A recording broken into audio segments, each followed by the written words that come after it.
हो गया है। ये देखिए बिल्कुल इसको तो मैंने कुछ भी नहीं अपने पास से बताया, जो मॉडल पिक्चर के था ना सारा मैंने वही उस टेलर से कहा कि सेम मुझे मॉडल पिक्चर वाला चाहिए।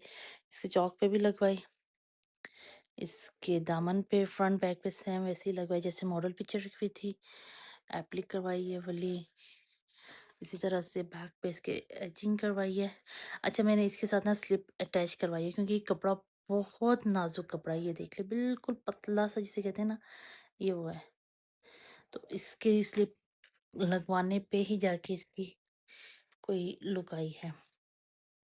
और ये इसकी बाजू पे भी सेम वैसे ही करवाया, ये जिस तरह से इसकी अपनी ओरिजिनल बाजू थी।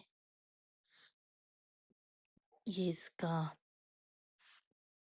ट्राउजर और ये इसका दुपट्टा, फोर साइड एप्लिक करवा के इसके ऊपर ये काव्या करवाया।